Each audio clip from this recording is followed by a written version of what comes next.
started. Today we're lucky to have Carrie Vath join us. Carrie is a conservation biologist with interests that range from primate ecology, natural resource management, and human dimensions of conservation to gender studies.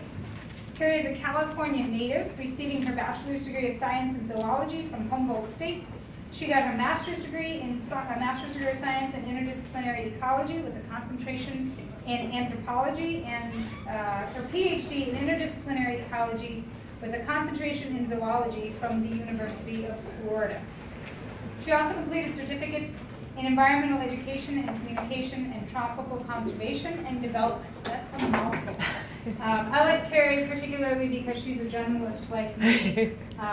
We are both kind of bounce all over the place, keeping our focus in ecology.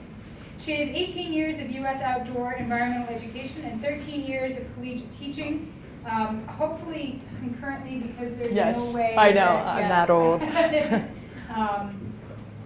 And 12 years of international education in the Caribbean, Central America, South Africa, and West Africa. Carrie's presentation will provide an overview of her dissertation research, which investigated the relationship between conservation behaviors and natural resource management.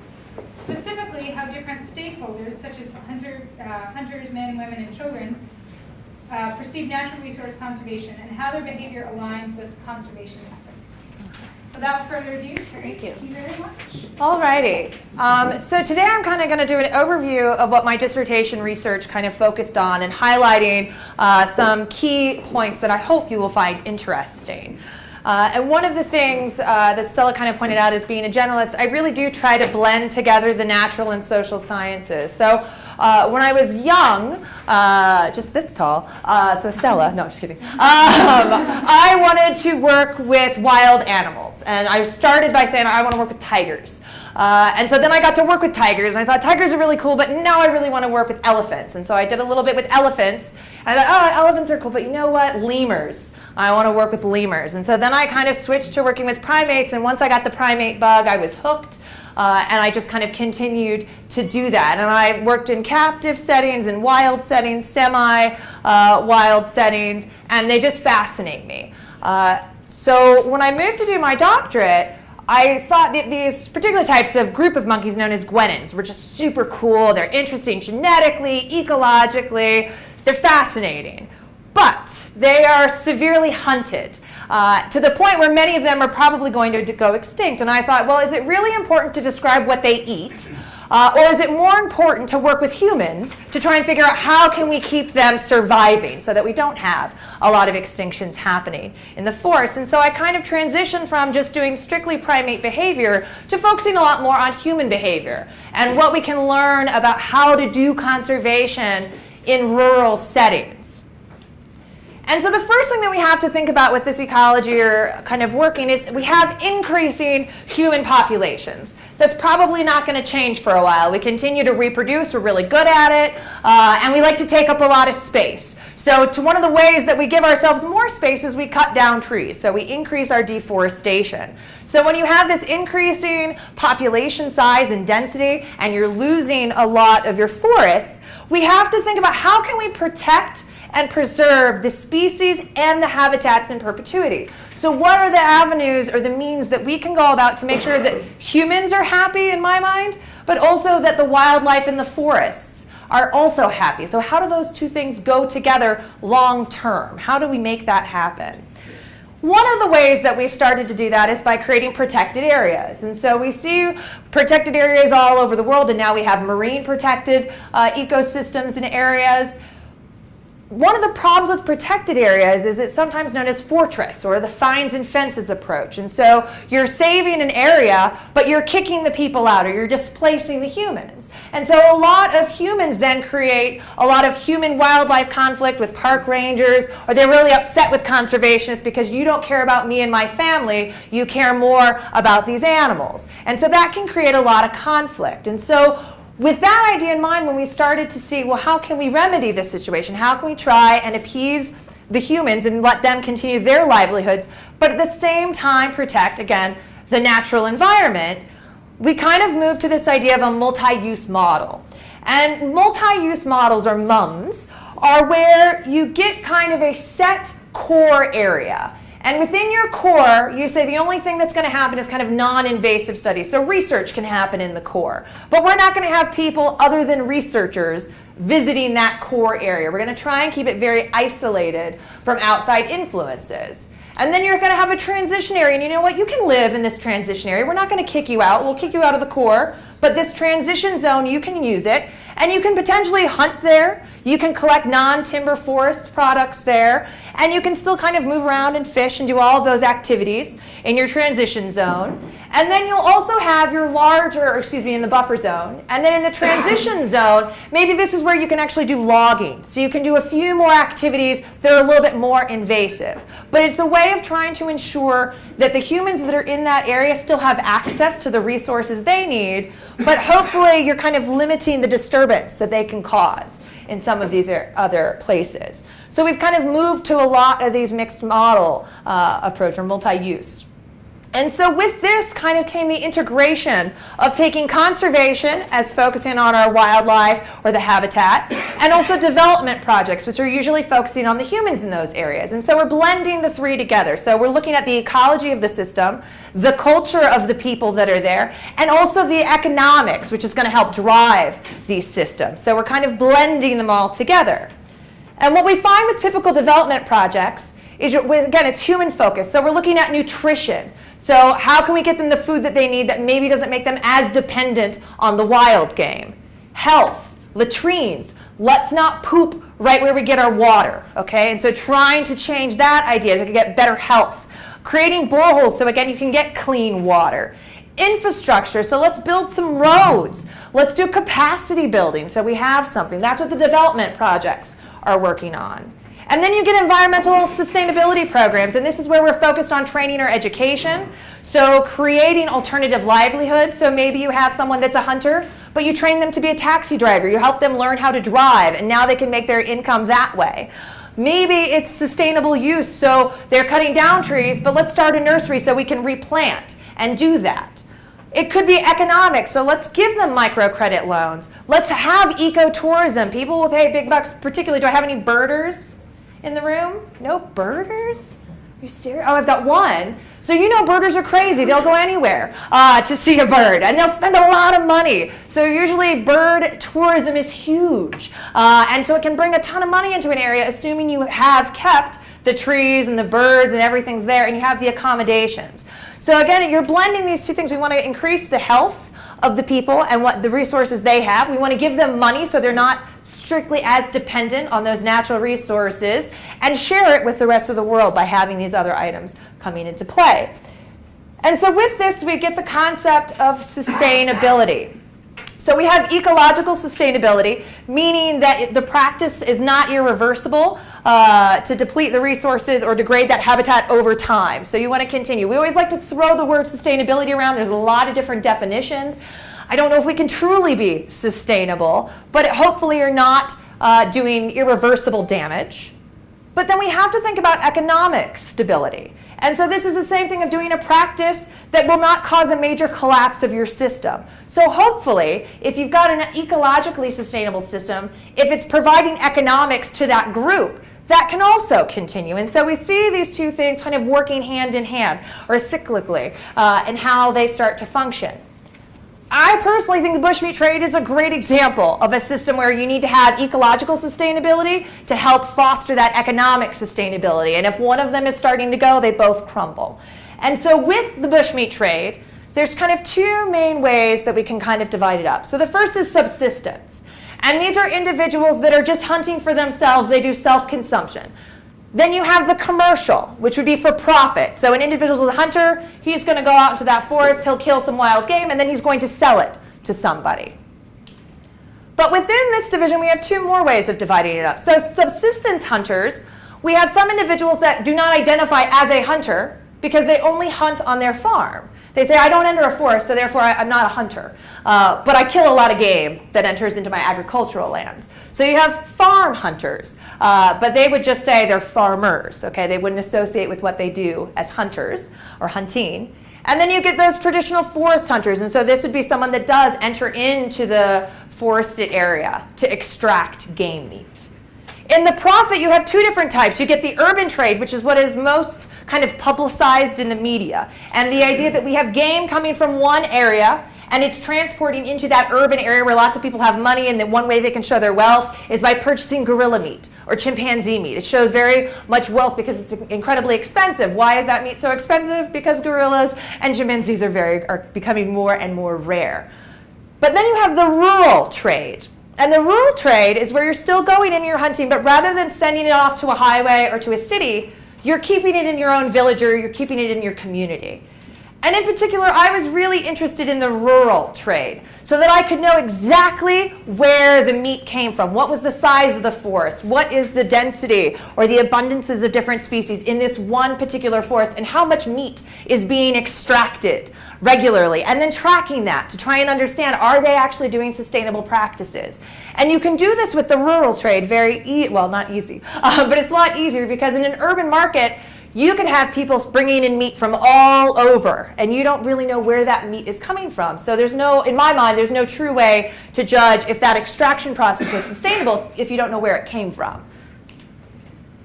One of the concerns we have with extracting or removing too much meat is empty forest syndrome. And so this was proposed by Redford in 1992. And this is the idea that you have a beautiful, pristine forest. It's just empty of wildlife. I did my master's research in Suriname, which is in northern South America. You're tripping over wildlife. They have no fear of humans. There's no hunting. There's no logging where I worked. It was incredible. I got to see so much wildlife up close. And then I went to Nigeria, where we'll get there in a second, and it's a quiet forest.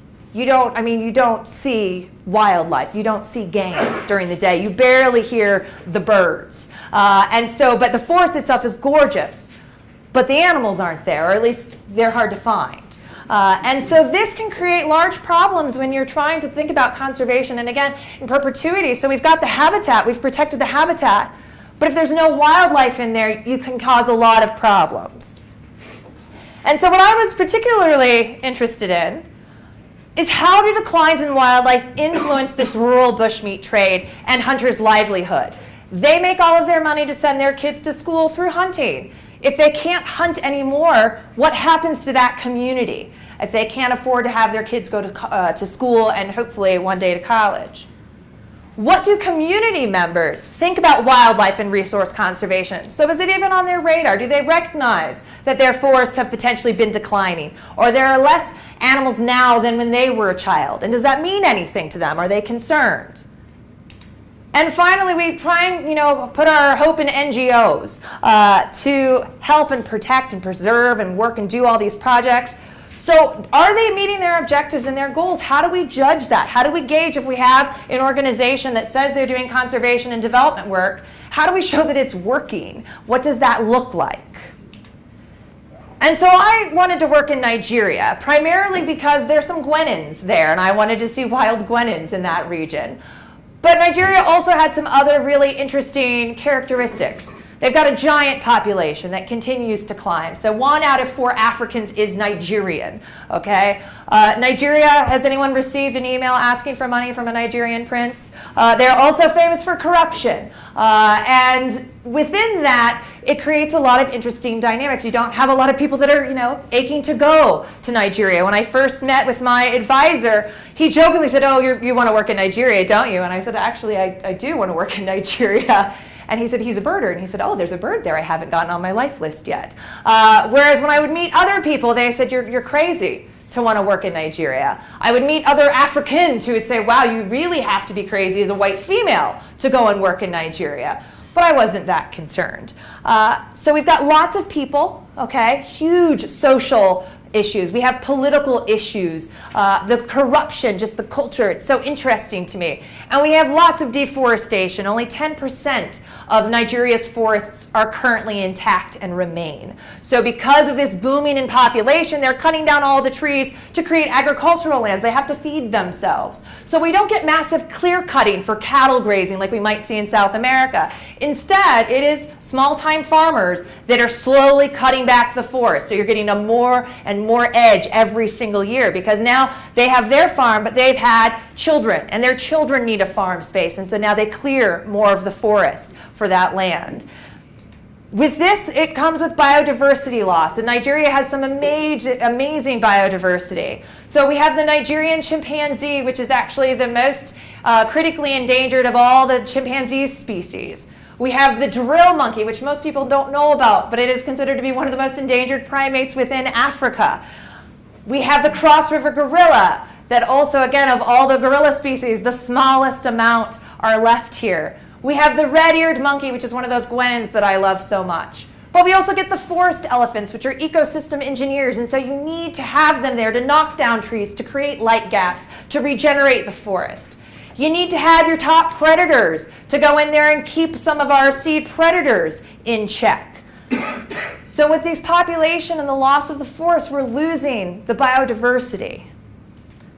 And this has really intense ecological concerns. Reduced regeneration and a slower succession that can happen. I want to point out there's some red-capped mangabes in this picture, which are a type of monkey. There's also very strict social concerns, so loss of income. People in these communities depend on the forest for everything, their medicine, their food, their housing material. So if we start losing that forest or even that wildlife, they're losing income or their livelihoods. Food security becomes incredibly important. They just can't go to a market and get food. So what happens if the food is no longer in that forest? What does this mean for the people and their survival? And so I worked in Southeast Nigeria, and I focused on 3 communities and 2 separate forests. So this forest that I call the eco-forest or Roko forest is helped to be managed by an NGO that I'll talk about in a minute.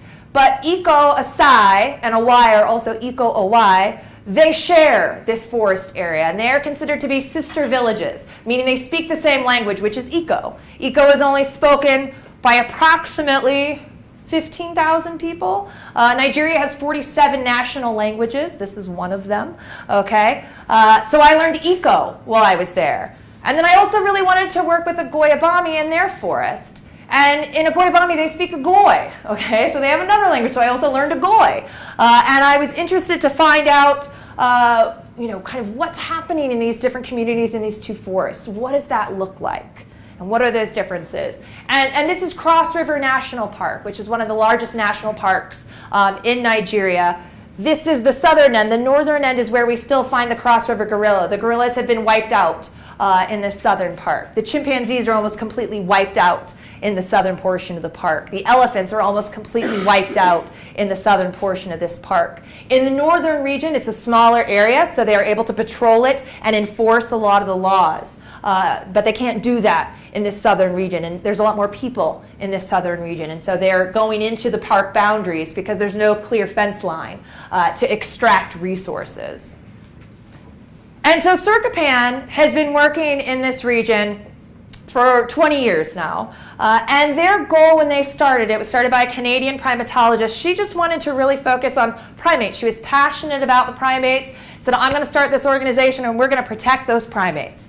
And through kind of this goal of protecting primates, they started to do programs that were focused on people, because she also started to realize, I can't just put up fences and tell people not to enter because they're going to go in, they're not going to listen to me. So what can I do to help the people? And so they started doing environmental education programs with the primary and secondary schools. They did adult extension and outreach, and then trying to come up with alternative livelihood projects. And they primarily focused on trade training, so bread making. How can we train them to make bread in the community? How can we train them to be taxi drivers, mechanics, something that would be useful? A businesswoman, understanding how to budget books and actually what is kind of cost effective. And then protein projects. So they need protein. In these communities, they don't raise cattle at all, and they can't slaughter the cattle themselves because they don't speak the language of the cow. So there is a community that is kind of far away. They're known as the cow whisperers. They can speak to cows. They're the only people that are allowed to slaughter cows. So if you want to purchase a cow for a wedding ceremony, you have to also pay for a community member from that other village to come over and slaughter the cow so that you can properly kill it and then consume it. So thankfully for me, there are a lot of taboos related with some domestic meat and what they don't have. They don't have a lot of pigs in the area. They don't have a lot of chicken or goats. They do eat dog, which I think is something that's important to remember when we think about farming animals and what's an easy animal to farm, and dogs are one of those.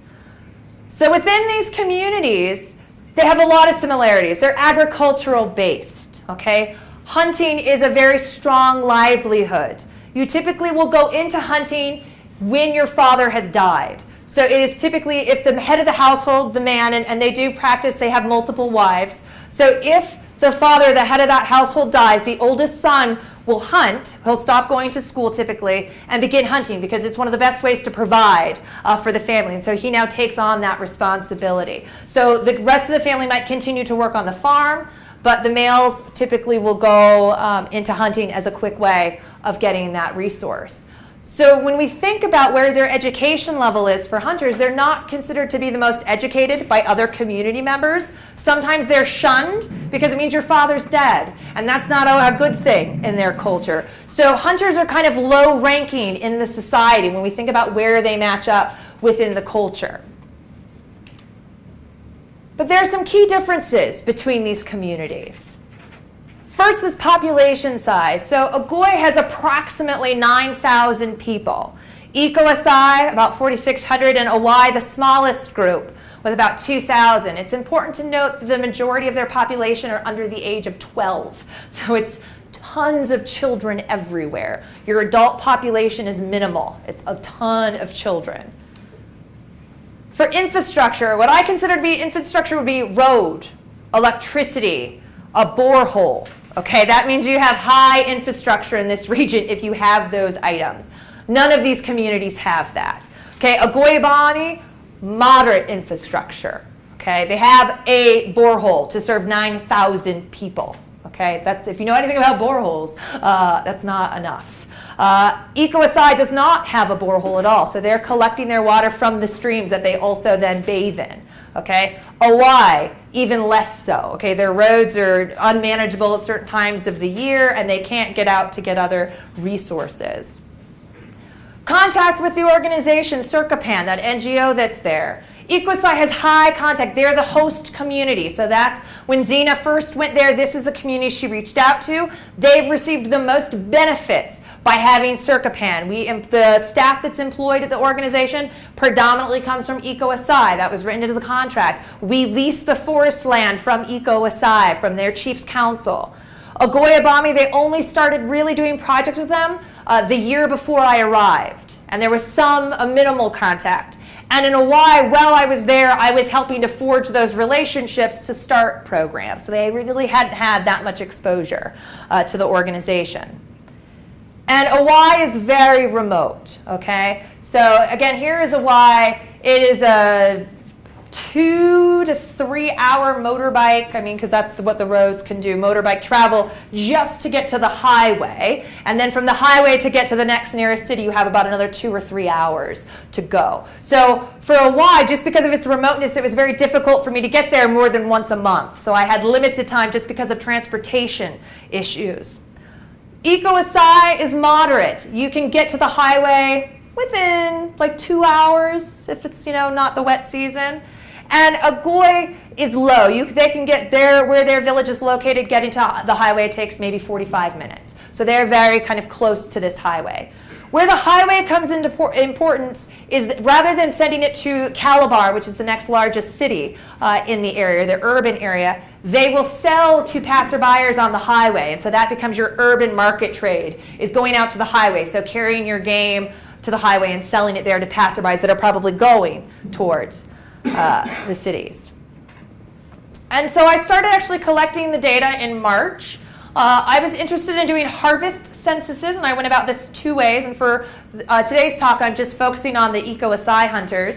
And I wanted to figure out, got volunteer hunters to see if they'd be willing to meet with me every single week and basically tell me, what did you kill this week? Was it male or female? Was it pregnant? If it was pregnant, how many babies were there? If it had an infant on it, what happened to that infant? Where did you kill it? What was the age? Did you see anybody else around it? So collecting a lot of information about what they were extracting and from where. They use hunting sheds, and so they don't actually bring out the game. They pre-butcher it all in the forest and smoke it. So if you go to kind of the markets, have you all seen pictures of like carcasses hanging in like an urban market center, and oh, there's this, there's that, and the other. They pre-smoke all of it. It's all done behind closed doors. I could go to the markets. I would never see any bushmeat for sale. Okay, it's a behind doors business in these communities. So I couldn't go to an actual market and count carcasses. I had to be kind of in with the hunter group, okay?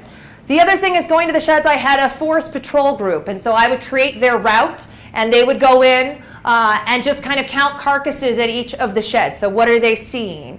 Were there any hunters there? How many hunters did you find? Were there any non-timber forest product removal community members? What were they collecting? How many did you see? Things like that. And then their route would change so that hunters would know where a patrol would be going. And then I did structured hunter interviews in all 3 communities where I wanted to figure out how are you hunting, why do you hunt, and just getting that kind of basic information from them. What do you think about hunting, okay? Has it changed? And anyone who's self-identified as a hunter, I almost got 100%, 98%, 95, 97 in each community. They had very little experience with outsiders, so they were also very honest. They had no fear of telling me it's illegal to shoot any endangered species in Nigeria, and primates fall under that. But there's no enforcement, really. So they were totally fine to tell me if they killed something. You always have to worry about fisherman syndrome, where, oh, I killed a fish, and it was this big. And so with the hunters, you have to worry about them. Are they trying to impress me by telling me that they killed 10 duiker, when really they only killed 2. And if they're self-reporting and they don't bring it back to their house, how do I know that it's accurate? And I had one of my eco-acai hunters, I felt like he had to be lying to me when I would meet with him every week. And so I started kind of questioning the other hunters as I would go through, Ekpo, what is Ekpo? Is Ekpo fine? And oh, he's very strong hunter. He's very strong hunter, which means he's one of the best hunters in the village. So he kind of skewed my data a little bit because he's one of the most, if they were going to hunt an elephant, you get Ekpo. Ekpo will do it. If you want to go and try and find gorilla, Ekpo, that's who you use. So he was a very good hunter and well respected within all of the communities knew about Ekpo. And then I also did community questionnaires, and I'm leaving the children component out. I'm not going to talk about the work I did with the kids today. But in these, I was just trying to speak to different community members in all of the communities, as well as the individuals who participated in the livelihood projects. And so that's what I was interested in. And so to begin with, I wanted to know what factors influence the hunters' patterns, so where they hunt, and also selling price. So is there a difference between the harvest offtake, between what the hunters told me they took, and what the patrol, when they went out, what did they see? So do those 2 things match up, or am I seeing glaring differences? What are the differences in harvest offtake between distance to the village, as well as agricultural land? So am I seeing differences in what they're taking? And also, what is the relationship between abundance, biomass, consumer preference, effort and risk towards selling price? How do they choose how much money they're going to sell different types of meat for? What does that decision-making process look like? And so again, to begin with, I was using self-reported hunter offtake, as well as these patrol kind of visits to the different hunting sheds. And so when I talk about hunting sheds in the forest, they're literally little sheds that they all have their own name. Everybody knows where they're located. And hunters will go out typically for 4 days at a time. So you'll leave, and it's different days of the week depending on the village that you're in, because your market day is associated with when you'll come back.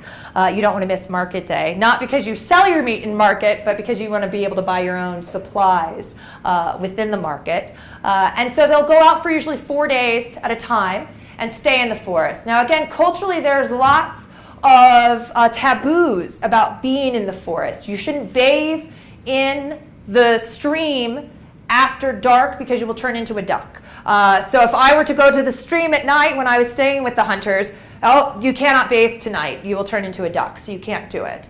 You should have bathed earlier in the day. Okay, I'm not going to shower tonight. And so they also have the idea of men who stay in the forest can potentially speak to spirits or ghosts.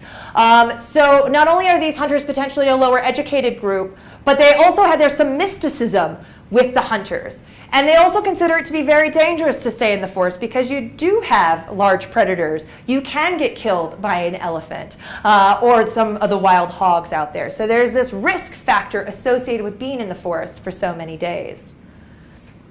And so when I look at the comparison between hunters, what they're telling me that they're killing, and what patrol are actually seeing in the sheds, one of the big differences I see are with primates.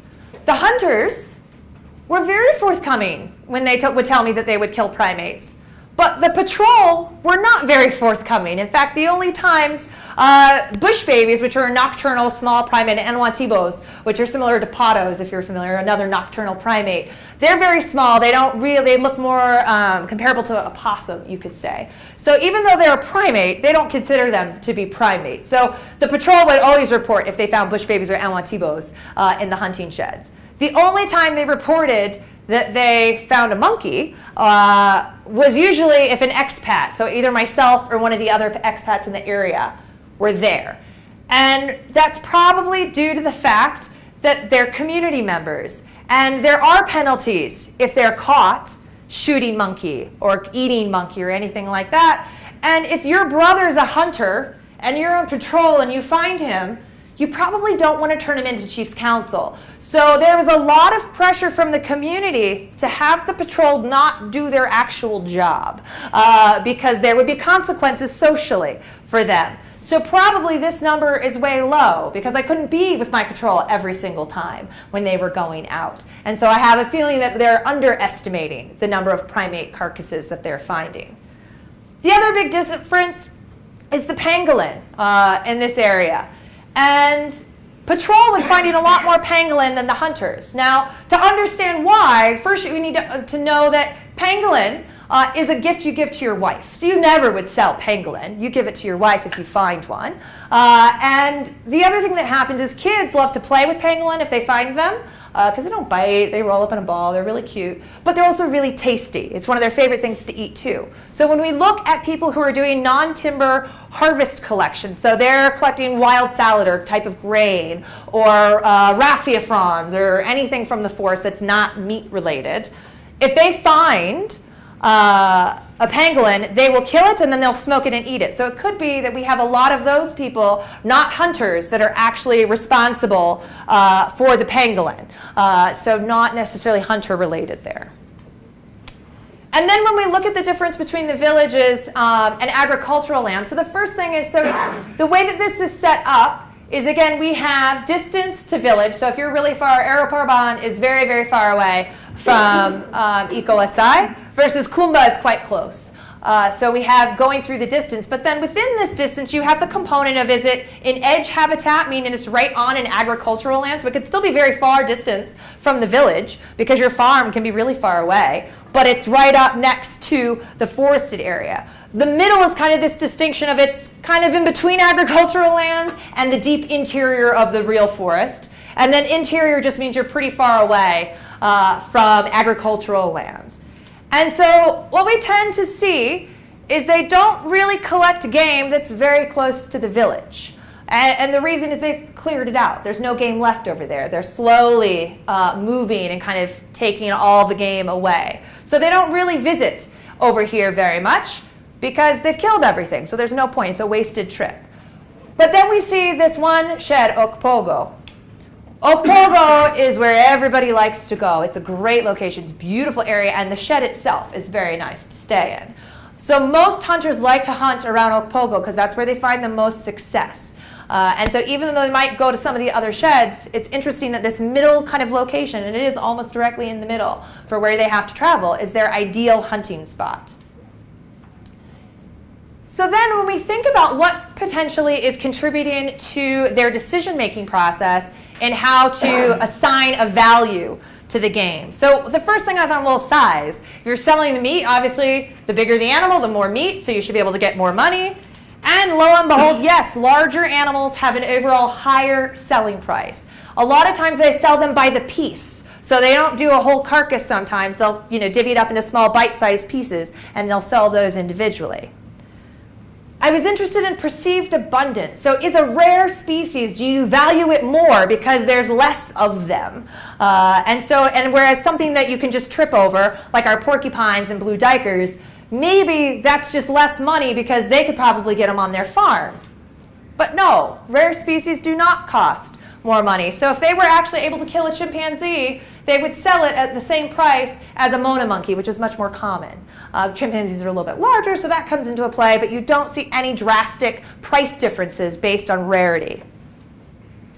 Hunter effort. So if you travel farther, are you going to pay, are you going to ask for more money? If I have to go all the way to Aeropaban to kill something, and then trek it all the way back to the village, am I going to say my time and energy was worth that? And oftentimes, no. In particular species that I had enough data points for, we could test that, and I'll talk about it in a minute. But generally speaking, no. Consumer taste preference, yes. Everybody loves porcupine. Porcupine's the favorite meat, which is great because it's a rodent. They reproduce really quickly. That's a wonderful thing from a conservation perspective. Porcupine is a lot more expensive even than some of the larger animals when you look at the price by piece. And then risk. If you have an illegal species that you know you could get put in jail for up to 3 years, are you going to charge more money for that because there's more risk involved in trying to sell it? And no, there's no influence of legal risk, and that's because there's no enforcement of the law. So when there's no enforcement of the law, it's not really illegal because no one's going to get you in trouble for it. But when I had certain species that I had enough kind of data points for, I could look to see, what do we find in regards to pricing. And the bay duiker, which is a large antelope, is the biggest that they kind of can get in the area. And yes, by generally speaking, the price is going to be more because it's larger.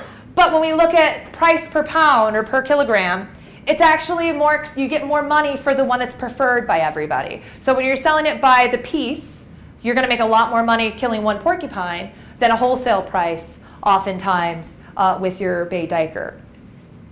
And then looking at that travel distance, we do find I only have enough duiker and then porcupine points or carcasses to kind of test this in all the different areas.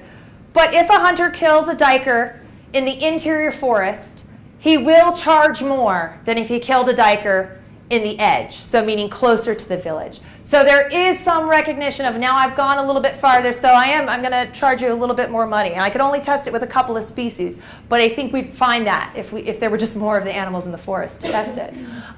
This becomes, again, critically important because occasionally a person can afford to pay the interior price. But once you start losing all of your edge price and your middle price, they can't afford to pay top dollar anymore. So that means that your hunters are going to have to, come to a decision. Do I continue to sell it here in the village at a lower price, even though I'm expending so much more effort? Do I take this game and try and sell it in an urban environment and remove it from the community members altogether, and now they don't get their protein? Or do I continue to go really far but charge less money? So these are the decisions that they're going to have to come and make as they start to clear out the animals of that forest. And so generally, for these this area, we see that patrol are not reporting primates, and this could be a social issue, a cultural issue, and that's why they're not reporting it. But hunters don't report pangolins, so maybe they are killing it, but because it's a gift for their wife, they don't think about it as being potentially important. I started to ask once I realized that pangolin was the wife's meat to try and get more of it, so there could have been more that maybe I missed at the beginning. 78% of the harvest is occurring in that middle catchment area. That's where they like to go. And 24% of the harvest was all processed at one shed of where they really enjoy. And that species size influences the wholesale price, but consumer preferences is what influences your price per kilogram. And for selected species, hunters will charge more when they have to travel farther. So then looking about how they're hunting, and what does that tell us? So I wanted to know what are the hunting strategies that are being used in these communities. How do hunters describe a shed as being the best shed or the worst shed? What is the thought process that goes with that? And how do hunters perceive the abundance of local species? Do they perceive a chimpanzee as being not plenty? Or do they see it as being plenty, plenty? Okay, what do they see? And are there differences in selling price of different carcasses within these three communities? So we do find that most hunters are using guns only, okay? That's the predominant. But we do find that snares, so these wires, and so snares, you put them on the ground, they're indiscriminate, so anything that walks through it, it catches them, okay, are really only done primarily in Agoi. So in Eco-Asai and Eco-Awai, they have a taboo against using snares. They think that it's a bad thing to do in the forest. So if they come across snares, the hunters will actually remove them from the forest. In Agoi, they don't have that taboo. They think snares are wonderful. So they will use them a lot in their forest. Another thing to point out is the use of a dog. So do I have any hunters in this room? Hopefully we'll see some hands. Does anyone use a dog if they do kind of bird hunting, or typically they help bring it back when it falls, right? So dogs in this case mean you hunt drill, okay? So drill are those beautiful primates that most people don't know about. They live on the ground. So drills will defend their troop against the dogs. So what hunters do, if you know a hunter's using dogs, odds are they're hunting drill, because they'll have their dogs surround the drill troop, and then the hunter, rather than using a gun, will use a machete and kind of hack the monkeys on the head as the way of kind of killing them that way, because the males will come and fight. And so when you see dog use, and it's in all of the communities, the smallest amount in Eco-Asai, that host community, it often means they're hunting drill. And so when I thought about how do they describe what's a good shed or a bad shed, best sheds, hands down, what makes a shed really good? Animals are plenty. I always have success at that shed. That means it's a great shed. I was thinking, great, hopefully then bad sheds mean there's no game around. So then based on sheds, I can start to figure out animal distribution. But unfortunately, that's not what they do. So a bad shed, or the worst sheds, sometimes it means the animals aren't plenty. Oftentimes they're a bad shed because there's too many hunters there. It's too crowded. Or it's too far away, I don't want to walk that far. So that makes it a bad shed, or the worst shed. Thinking about local species abundance in these forests. So their terminology, their language that they use would be not plenty or almost finishing, means it's gone.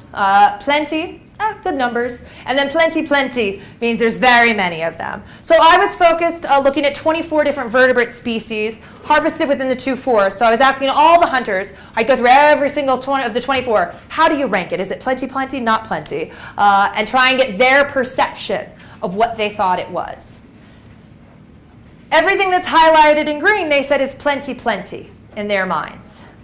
Particular concern, again, is the drill. There are less than 3,000 drills left in the wild, and they consider it plenty. This is a really big issue if you're trying to tell them that there's not very many of this particular species left, when their perception is that, no, I see them, they're in large troops, okay? Putty nose, which is another monkey, it is fairly high abundance, but still much lower than what it should be in an area. The porcupine makes sense against a rodent. It actually is one of the highest. And the Red River hog, they also consider it. It's not hugely abundant, but their perception it is. And one of the things they related was when I see it in large groups with many individuals. Drills typically are troop size anywhere from 50 to 100 individuals in one troop. They consider that to be, there's a lot of them. I can see a lot of them. And they might only see one troop as it's moving because they have large home ranges. But they say, oh, I saw that big troop here, and then I went over to this other shed, and I saw another big troop there. So in their minds, they're thinking they're seeing potentially 200 animals, when in reality, there's only 100 in their forest area. And so finally, looking at the comparison of selling price. So remember, Agoi is our more advanced in the sense of development, or more developed, and Awai is pretty much underdeveloped or lacks development. We see differences in prices. So hands down, you're going to get more money if you sell your game in Agoi, and it makes sense. They've got a smaller forest, there's fewer animals. Hunters can charge more money because there's just not a lot of it there.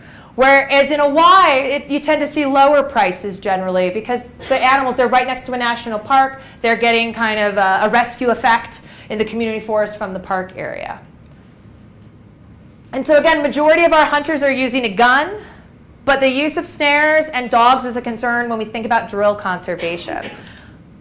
Best shed could be a great indicator, of species abundance. If I know where the good sheds are, it's odds are I'm going to have abundant species, but I can't do the same if I'm trying to determine which parts of the forest have high abundance by using a worst shed ranking. Only 29% of the species asked about were ranked as abundant. That's sad, and that's what's contributing potentially to this empty forest syndrome. They're cleaning out their forest of the game. They're taking out more than the animals themselves can reproduce. And again, this idea that drill are abundant is particularly scary. And there's also the trend for wild game to be more expensive in the more developed communities. And then finally, how does this NGO come into play? They're doing all this conservation work. Surely we can show that they are changing people's attitudes. They've been doing education for 20 years. Surely we've got to see something. So first of all, it was kind of how do livelihood participants describe the success of their project? So if they were involved, did they like it? I'm not going to talk about that today, though. And instead, I'm going to talk about how does participation and contact with an NGO contribute or influence your knowledge about conservation, your attitudes towards conservation, your conservation behaviors, as well as a conservation ethic. And so the big thing is we're going to show that age and income were not correlated with knowledge, support for conservation, sustainable consumption. So I didn't find that children who've had all this exposure to information had more knowledge than adults that didn't have any classroom education, okay? Sustainable consumption, if you kind of answered questions that showed that you had high levels of sustainable or positive attitudes with sustainable consumption, you also kind of had positive conservation attitudes in general. If you supported conservation or the concept of it, of protected areas or limiting people's ability to enter in, you tended to have a higher knowledge score. But behavior was not related with anything. So you might have the knowledge that you know that there's a boundary. You might say, yes, we need boundaries. But does that mean you won't go in and shoot a monkey? No. And so there weren't any major differences between people that were part of a project and their general population. But project participants were more aware of forest zones and forest restrictions. So the participants knew, I can't go into that core area of the forest. I know I'm not supposed to, I might still go in there, but I know I'm not supposed to be in there. But there were significant differences between the communities, with Ecological scoring kind of the highest in the knowledge score. So they're that community that's been the host. They've had the most contact. They were most aware of conservation knowledge and issues. But the biggest misunderstanding, again, comes down to the drill. So there's all these no hunting monkey signs, okay? Monkeys live in the trees. Drills are on the ground. Drills aren't monkeys. So it's totally okay for me to shoot drill. And that is the problem with the organization's education campaign. It was no monkeys, no monkeys, no monkeys. So you'd have hunters who were like, no, I don't shoot monkeys. Drill? Oh, of course I kill drill. They're not monkeys. And so it almost has to be to understand what they define, their language for what does it mean to be a monkey versus a drill, because they're not going with the biological distinction the biologists use. All groups recognize that there were declines. So they all know that, yes, we have less forest now, and there are much fewer animals now than when I was a child. Agoyabami had the greatest awareness. Again, look at what's around here. Everything's it's gone. Okay, so they are very aware of those declines. And Owai, who's right on the boundary of the national park, and they're the most isolated group, they were actually the most supportive of protected areas. They thought that was actually a really good thing. Okay. And then I asked a couple of key questions when it came to behaviors. So the first was, would you report an illegal activity? If you saw something doing anything illegal, so that could be using a snare if you're an eco or a Y. It could be logging, which has currently been outlawed in that area. It could be hunting a monkey or any other endangered species. Would you report it? And then have you reported it? So again, there's that intent of, oh, I would totally report it. Well, have you ever done it? Well, no. Okay. Project participants were much more likely, those working with the NGO, to both say they would report it and actually to have reported. So having that relationship with the NGO seems to promote at least the reporting behavior. But our general population, most of them would not report, but they said they might. And then when we look at kind of the communities, really, Ogoy is like, no, I'm not going to do anything. I'm not going to tell on anybody. I'm sure as hell I'm not going to report it. In Ecological, they'd say, yeah, I totally report it, but they don't. And in a why, it was the same thing. Yes, I would. And so what we find is that the majority of the people go, it's not my responsibility to report illegal behaviors in our community forest. It's the white person's job. It's Kpan's job to find those people. It's the park ranger's job to find those people. It's not my job, so I'm not going to do it. One of the great stories is a woman who I asked, if you saw somebody with monkey, what would you do? And she says, if they no give me, I tell you. But if they give you, I'll no tell you. So there comes that of like, oh, well, if they give me something, then, I'm not going to, scratch your back, I'll scratch mine mentality. Then I was like, what do you consider to be a worse crime? Is it worse to shoot a monkey, which is punishable by 3 years in prison for national law, or to enter the Kpan forest, which is that core area? Which do you think is worse? Project participants said the monkey or drill. Okay, that's the worst thing that you can do. General population going into the core area. When we compare the different communities, more or less, a Y was the one kind of offshoot that was interesting. But generally speaking, it's entering that forest is worse, okay, than shooting a monkey. They also felt that if the monkey comes out of the forest onto my farmland, I totally am able to kill it because it's not in the forest. And I'm just not supposed to kill them in the forest, right? But if they're on my farmland, free, total game. So also understanding if the monkeys leave the edge, what happens. And again, 80% of community members would continue to buy and consume their favorite bushmeat, even if they knew that it was almost finishing. So many of them would say, well, I'll buy it until I don't see it anymore. Once it's gone, then I won't buy it. But if I see it, I'm going to purchase it. Okay? And then finally, this conservation ethic was kind of looking at everything all together. And the big thing here was knowing that for those that had strong conservation ethic were the project participants that lived in eco-asai. So again, they were involved with the organization and they were part of that host community, had the strongest conservation ethic. Ogoyabami's general population had the lowest conservation ethic overall. And so again, it's this idea that contact and participation in projects seems to positively affect support for wildlife and resource conservation, but the cultural norms that exist related to illegal behavior or beliefs about extinctions are very strong. They don't believe extinctions can happen. Many of them are religious, and they say, if the animals finish, God would not let that happen. Therefore, if they have finished, the world is ending and it doesn't matter. So there's no concept, again, that maybe the world would continue even if they were gone. And so my recommendations and when I work with the NGO is saying that we need to incorporate hunters into the management decisions that are made, give them some control and power. They know where the animals are. They're the best people to find them with. But right now, if somebody does an illegal, if a hunter shoots a monkey and gets turned in, he goes to chief council, and then chief council gets the benefit. So they'll say, we'll fine you 2 goats and 2 cases of beer for shooting that monkey. And so then you get to sit and watch chief council drink your beer and eat your goat. Okay? Whereas, so there's no point on the part of the hunters to turn in a friend if they don't benefit. So maybe have it, the chief council gets a case of beer, but the hunters get to split, and maybe they'll do some self-patrolling. Develop alternative protein projects that focus on the wild game. So don't try and farm pig and chicken. Farm porcupine. You can totally do it. It's very easy. Do grass cutter, which is another type of rodent that they really enjoy. And finally, don't just do your extension and outreach in the classroom.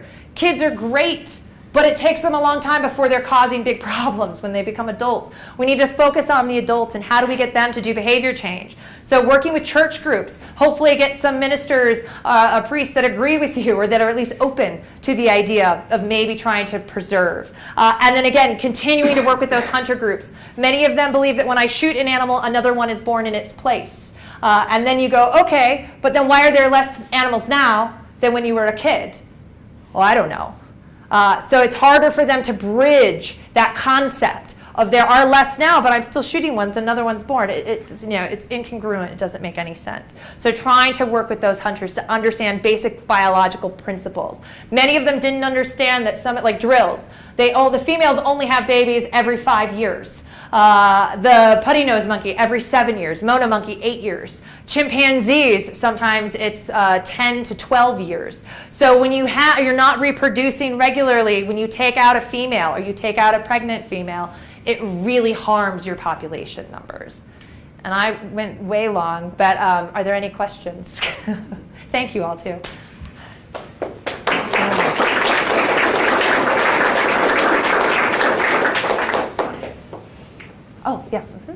what are some of the issues you have to deal with of going to somewhere like Nigeria and getting to work with these? I mean, is the government pretty accepting of us No, going there to work? no. There's a saying that getting a visa into Nigeria is like having dinner with the Pope. It's not going to happen. I got denied 4 times for my visa before it was finally accepted. And then I got a visa that doesn't exist. They just made it up in the consulate. And then when I was checking out, I almost then got deported. And I said, well, if you really want me to miss my flight and then pay for my flight back, then yeah, go ahead and detain me.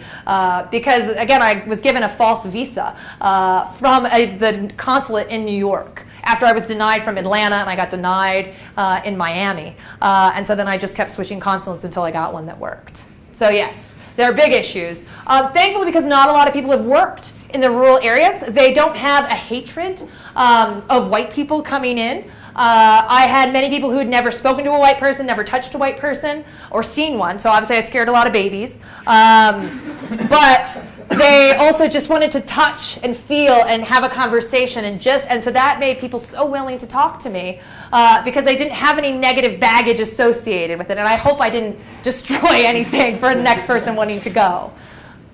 But yeah, so the community members were very willing and open to talking to me and working with me. But the country, Nigeria itself, it's very difficult to get in.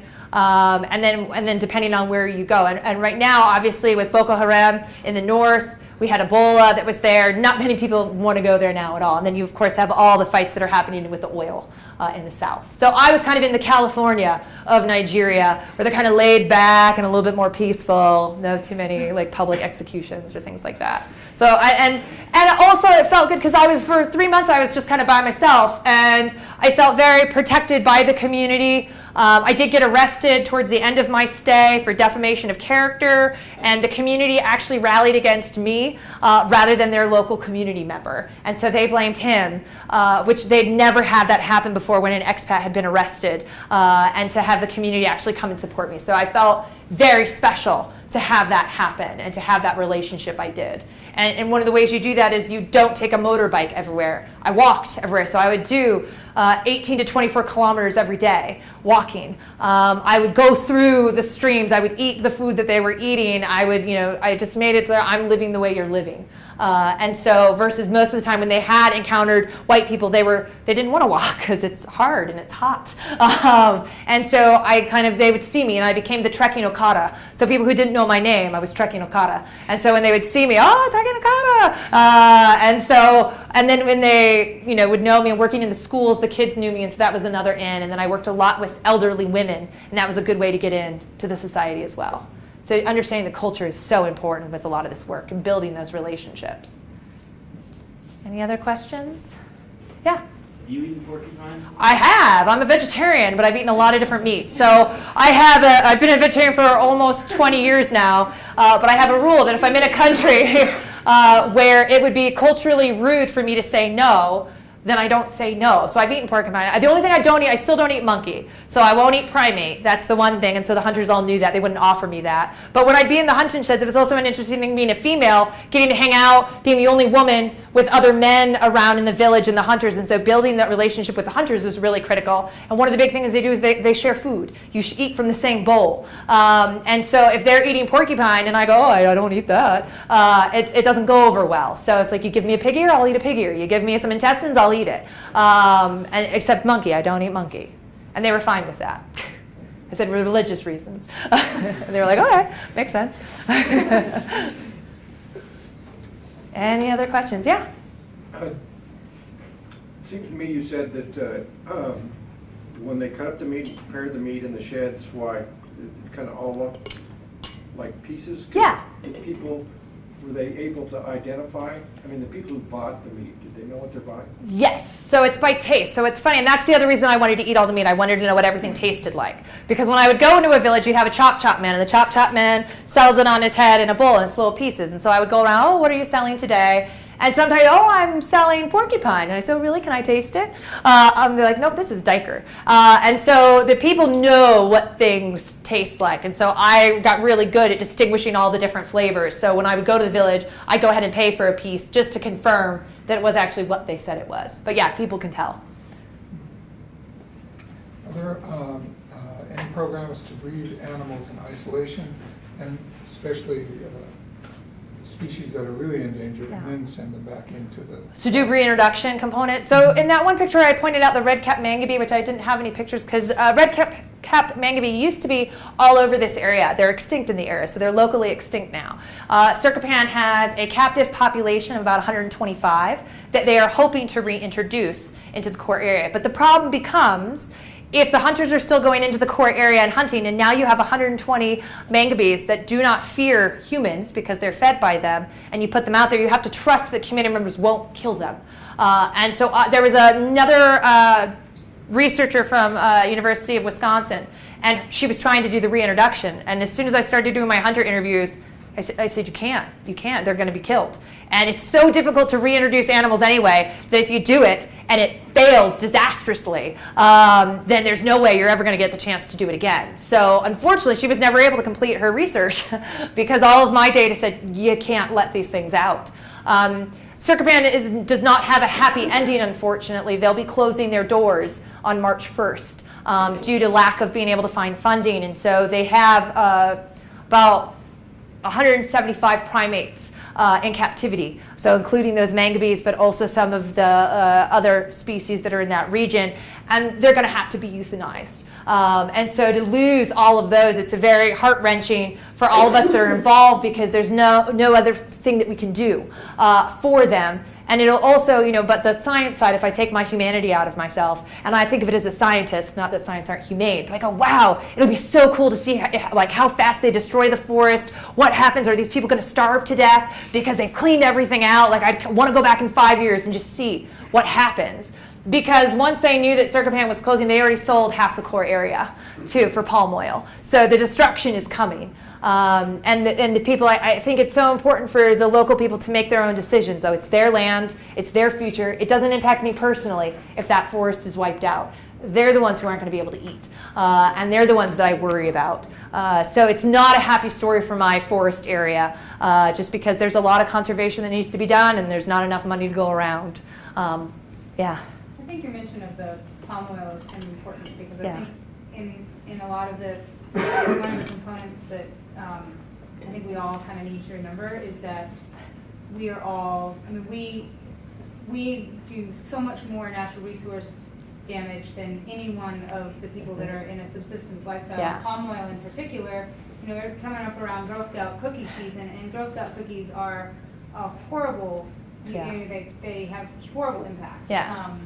And not that I wanted to Make it a total downer, remember? Like we're killing 200 monkeys, something yeah. like Kpan and our cell phones has a major impact on the gorilla population in Central Africa. Yeah.